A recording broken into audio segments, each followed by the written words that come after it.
Hi, today I'm here to film my 2022 year in review. So I'm going to go over some stats, some things that have been happening, go over if I hit my goals for 2022, and then I'm going to be outlining some 2023 goals as well, which are going to be very low-key in general. So I'm just going to go ahead and get started with the reading stats. 2022 was a really great year for reading. I read more this year than I've ever read in my life. I don't have perfect statistics for every year of my life, especially because before BookTube I didn't really count audiobooks like half the time. I don't know, I was very inconsistent, but I did in 2022 read 107 books, which beats my best year by 7 books, and I am really happy with that. Overall, out of the 107 books, I read 37 nonfiction books, which means that I read 35% nonfiction. One of my 2022 goals was to read more nonfiction. Technically, this is a little bit more percent-wise. Last year I read 33%. I always clock in at around a third nonfiction, but because I read so many books this year, by just volume, by just number, I read a lot more nonfiction this year than last year, so I'm going to definitely call that a win. For reference, in 2021, I read 42 books, so this is really an improvement over last year. In terms of the books that I bought, I'm a little embarrassed to say I bought 93 books this year, or I guess I acquired them. Some of them are free, some of them were gifts, things like that. So that's embarrassing, and I'm embarrassed about that. But what can I say? I love books. I love buying books. I love buying books for myself. I love buying books for other people. It's its own hobby. I think we all know that. Next year I'm gonna try to put a damper on that a little bit and read more off my own shelves, but it is what it is. Out of those 93 books I acquired, I read 18% of them, which again is not good.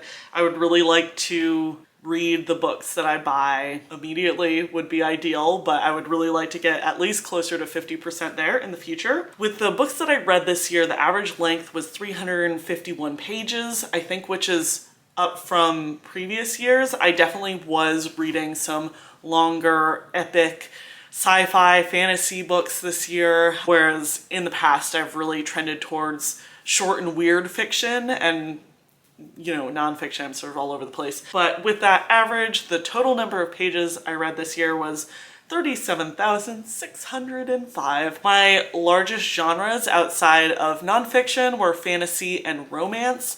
I'm a little bit surprised that fantasy was so far up there, but I did over the summer reread a lot of childhood fantasy favorites. So I guess that makes sense. I don't really think of myself as a big fantasy reader or a fantasy booktuber. I think because the fantasy booktubers are so intensely fantasy.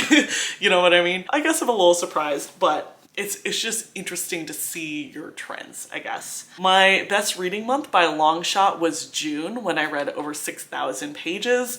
I don't really know what was going on in June. June was actually sort of the beginning of a bit of a slump for me, not in terms of volume of book, but in quality of book. In between late June and late August, I had a drought of books that I liked. I read a lot of books in that time period, like 1 or 2 stars. So yeah, I think I was raging against the dying of the light there, trying to like find some books that would like catch my interest again. My average rating overall for 2022 was 3.46. This is a little bit lower than previous years. I will say that overall that is good for me. As I've said in the past, my rating system is basically a 3 is I liked it, a 4 is I really loved it, and a 5 is like it's life-changing. So I try not to give out too many 5s overall, just to be internally consistent with my own rating scale. The cutoff for me is like 1 and 2 with full knowledge of the book. I would not go back and reread it. 2s are sort of meh, like there's nothing really offensive about the book to me, but I didn't actively enjoy it. A 3 I actively enjoyed. So a 3.5 might seem a little low to people, but for me, it seems about right. It is slightly lower than the last 2 years when my average rating was 3.67, so whatever. So I already touched on my 2022 goals a little bit, but let's go through if I checked off all of those. In 2022, my numbers goal was 52 books, so definitely surpassed that. I also had some like vague sub goals that were like less quantifiable but still important. One of those goals was read fewer filler books, by which I meant like pick up fewer books that I knew would be sort of like mediocre and pick up more books that I'm like actively very excited to read. And I think throughout most of the year that is definitely true. I honestly think that keeping that in front of mind is one of the reasons I had such a good year in genre fiction, because I wasn't like saving books that I thought I would be really excited to read. I was just reading them. As I mentioned, I did have a bit of a hard time finding books that I was excited to read this summer, but that wasn't for lack of trying. I wasn't sort of like purposefully picking up books that I wouldn't enjoy very much. Not every month is gonna be your best reading month. Another goal, which I already mentioned, was read more nonfiction, which I definitely did in terms of absolute numbers. Percentage-wise, not so much, but I think that we're just gonna be okay with that in general. I had another vague goal, which was just read more literary fiction. I don't really know what I mean by literary fiction. Like, I think I just meant like more hard fiction, because I think that a lot of the times when I feel like I'm up for a reading challenge, I go to a nonfiction book that I've been putting off because it's challenging or like gets into some sort of heady topic overall. I'm gonna call this one a draw because I don't really know if I did it. I did read some more literary fiction in December than I guess I normally do. I read some Sally Rooney, I read Elena Ferrante, whose literary fiction, to my mind, is a little unclear why certain things count as literary fictions and why other things don't. I'm just gonna put a question mark here, because I don't know. I guess sort of. I read as much literary fiction as I wanted to read. In my 2022 goals video, I also had one channel goal that I listed, which was to post consistency, to which I say, lol. I did not do that. I stopped posting in the middle of the year. We're gonna talk a little bit more about like channel goals and what I want out of BookTube in 2023 in the second half of this video. But for right now, I did not do that, and that's fine. As a general reflection on 2022, I know that you guys didn't see a lot of this because I wasn't vlogging or anything, but I really did have a good year. Part of the reason for my hiatus is that I really was spending a lot of time offline. It really felt like, for me personally, this was the year I felt comfortable starting to do more things post-COVID, started really settling into the Bay Area and like my new life here. What did I do? I spent a ton of time outside and with friends this year. I took a lot of art classes and like pottery classes, and I'm like ready to make pottery my new personality. I cannot for the life of me find a studio membership anywhere.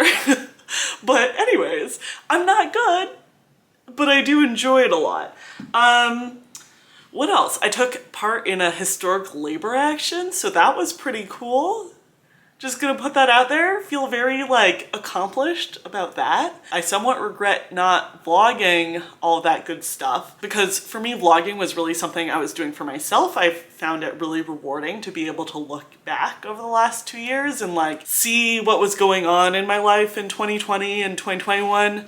But it is just like a big time commitment to film and edit those. I have a roommate now, so it feels a little weird to be walking around my apartment with my camera, things like that. So that's something to think about for next year as well. I would like to get back to doing it a little bit. I need to figure out how to integrate it into my life a little bit better. So that's 2022. Let's talk about some 2023 goals. Let's start with channel goals, because I feel like that's sort of the thing that's more up in the air and I need to think about more in terms of like why I'm here and what we're all doing on BookTube. I have been doing some navel gazing recently. I really feel like the stuff that I like about BookTube is all the community-based things. Like, I really like that it feels like this open door, free-for-all book club where you can find anybody reading any book and get inspired by other people and discover new reads. Like, I really, really love that community aspect. I think a big challenge for me is participating in that community aspect when I'm not necessarily putting aside the time to film my own videos and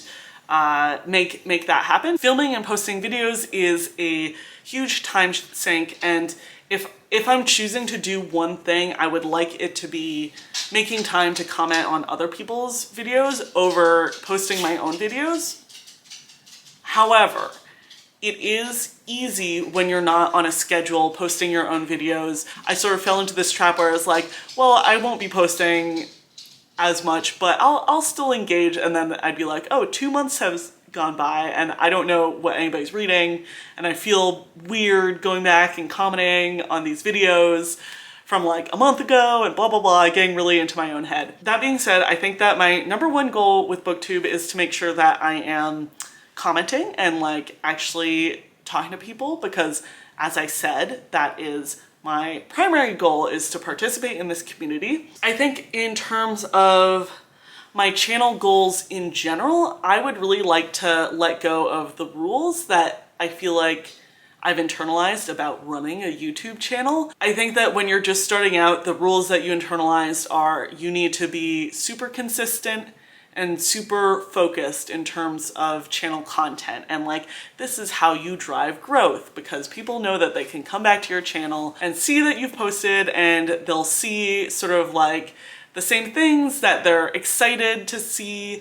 And I know that this is like how I also consume YouTube, so I know that this is like how it works. However, my goal with this channel has never been to be an influencer or anything like that. So while it feels really good to have channel growth, I'm gonna try to just like disconnect from that a little bit more this year and just say like, I'm gonna post when I post. I'm not gonna post tag videos anymore, because I feel like that's something that I was doing just because I was like, I need filler content to get me between monthly wrap-ups and stuff like that. Like, I'm not gonna post things that I'm not excited to film, and I'm maybe gonna try throwing in some like weird other content where I'm just experimenting with things and like trying out doing like a scripted video, or like sort of changing my style or production value just for fun and stuff like that, because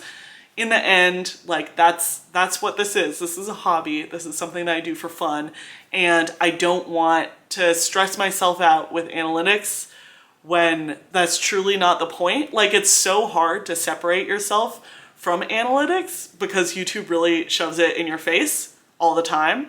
But I need this to be a hobby and not like an influencer thing, because that's like not why I originally started this channel. So that was a very vague, long explanation, but that is sort of what I'm planning with this channel, to be less consistent, to be less focused, and just sort of like post what I want to.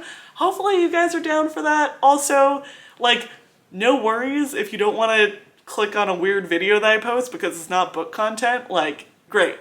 I also have that where I go to a BookTube person and they posted something about like, so-and-so winning the World Series or whatever, and I'm like, I have no interest in that, and like that's fine, you know, we're all just out here consuming content.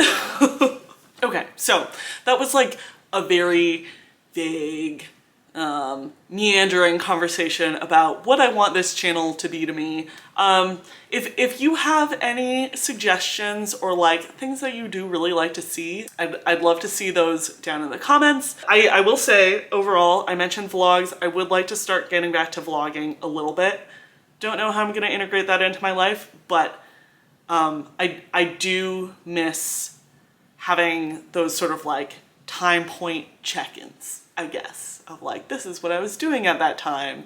Again, that's sort of more for me than it is for you guys, but that's something I would like to start posting again. In terms of content consistency, I think I did a very bad job of actually getting my newsletter off the ground last year. I think I sent out like three summaries, 3 monthly wrap-ups in my newsletter, but because I'm not making myself be consistent on BookTube here, I would like to consistently write up like a monthly wrap up and send it out in my newsletter.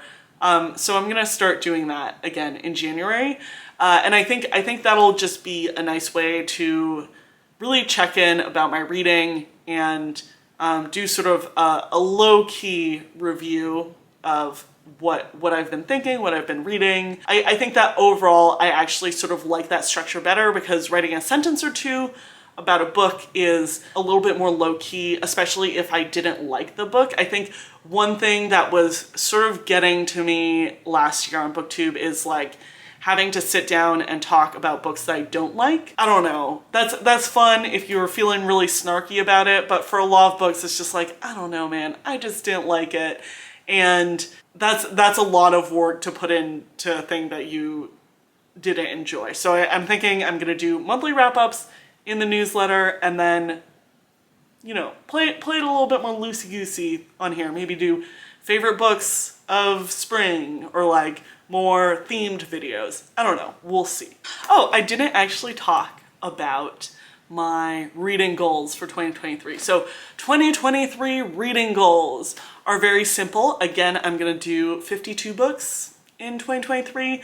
I like that as sort of a set point for myself of like, okay, we are prioritizing reading, but you know, you can go hard on the genre fiction and read 100 books next year, or you can not do that, and that's also fine. 52 is a good number to aim for, and I'm gonna be happy if I hit 52. Other than that, I don't really have specific reading goals for myself. I have some chunky books on my shelves that I have been putting off forever and ever, so I think my sort of sub goal that's a little bit less defined is that I want to read more off my own shelves than previous years, and try to actually read some of the thicker books that I have that I bought aspirationally and have just been sitting on my shelves for a couple years. So I'm not gonna pull up a TBR or anything like that. I'm just gonna say like, so some of these guys. I think that would be a good idea. Anyways, thank you for sitting through all of my aimless rambling. I would love to hear what you're excited for in 2023. I would love to hear about your reading goals in 2023, and also if you have a channel, anything that you would like to do on your channel. You know, fun sharing space. All right, cool. Well, I will talk to you guys later at some point. Bye.